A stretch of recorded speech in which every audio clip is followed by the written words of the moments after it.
So what was it like sitting there watching as your Glamorgan team posted 240 right over?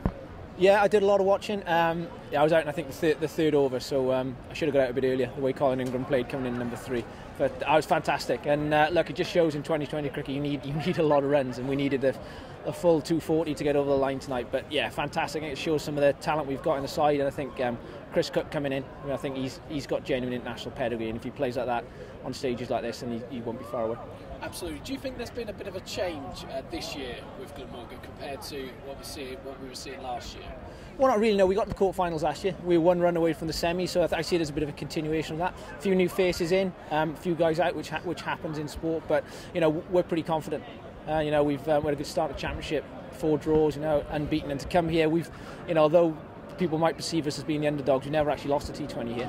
We won the only sides to win here last year. We've won here this year, so we like to quietly back ourselves. People might not really give us the plaudits we deserve, but that's great. As players, do you prefer that though, going in under the radar rather than going into games knowing that you're favourites to win every single game? I think there is something in that. Yeah, it takes a little bit of pressure on, but within our changing room, within our dressing room, we really back ourselves against anybody. And the international pedigree that these guys have got, they've got world-class players not in the side. So we're pretty positive when we come to games like this. But 2020 cricket, anything can happen, as we've seen tonight. Next week, Essex back at our place. Hopefully another good performance, and then go on from there. Right, let's talk about the bowling side. Were you ever, while you're fielding, were you ever in doubt that 240, which sounds ridiculous, was never going to be enough? Yeah, massively in doubt. You never really know. When Steve Davis kept whacking it at the crowd, and then Ansari came in, you always have that little bit of doubt. I think that's a good thing. If you ever relax, that's when you will come unstuck. But we managed to close it out in the end. Some good individual performances. Dean Cosco was fantastic in the field, and in games like this where it is a big score, sometimes you forget the role of a bowler going for. I think he went for 30 and 4, which in a high-scoring game like this is fantastic. Absolutely. I'm going to mention it, the Runout fiasco and the drop catch. How did you guys feel at that time? Because obviously you hear the noise around the crowd's getting excited.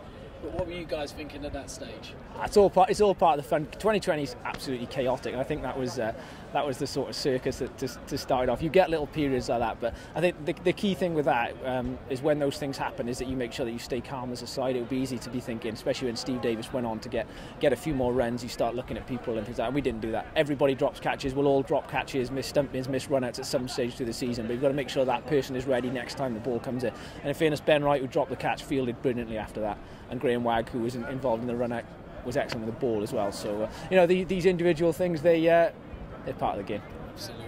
And finally, so one win, beating Surrey, top side. Probably a lot of people are tipping to do quite well in this competition.